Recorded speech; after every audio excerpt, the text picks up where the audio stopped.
আহ, না, পার্টি যে দায়িত্ব দিয়েছে সেটা নিশ্চিতভাবে পালন করব।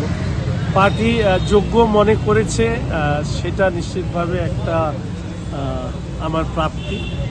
আমি শুধু এইটুকু বলতে পারি যে পশ্চিমবঙ্গের 10 কোটি মানুষের এই সরকার তৈরি হয়েছে। মন্ত্রিসভা আমাদের মাননীয় মুখ্যমন্ত্রীর নির্দেশ অনুযায়ী আমরা যারা মন্ত্রিসভায় স্থান পেয়েছি, আমাদের নির্বাচিত বিধায়ক জনপ্রতিনিধিরা তারা কাজ করবে।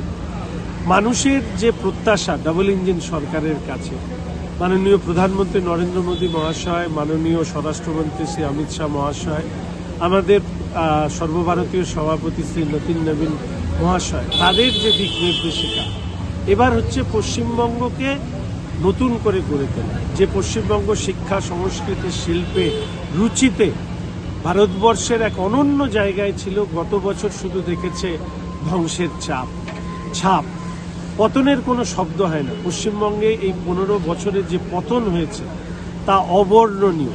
সেই জায়গার থেকে পশ্চিমবঙ্গকে ঘুরে দাঁড় করানোর জন্য অনেকটা লড়াই আমাদেরকে করতে হবে। আমরা প্রত্যেকের সহযোগিতা নিয়ে মানুষের অভিভাবকত্বে আমরা নিশ্চিতভাবে সেই কাজে সফল হবে।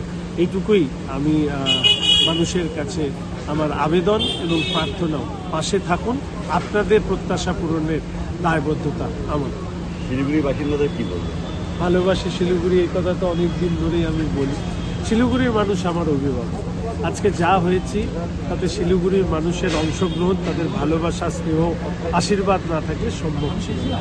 ফলে শুধু শিলিগুড়ি শহর শিলিগুড়ি নয়, আজকে রাজ্যের মানুষের যে প্রত্যাশা, সেই প্রত্যাশা পূরণ করবার সাথে সাথে শহর শিলিগুড়ি যেহেতু আমি বড় হয়ে উঠেছি, তাদের ভালোবাসাকে মাথায় রেখেই আমি নিশ্চিতভাবে মানুষের প্রত্যাশা পূর্ণ করবার চেষ্টা করি।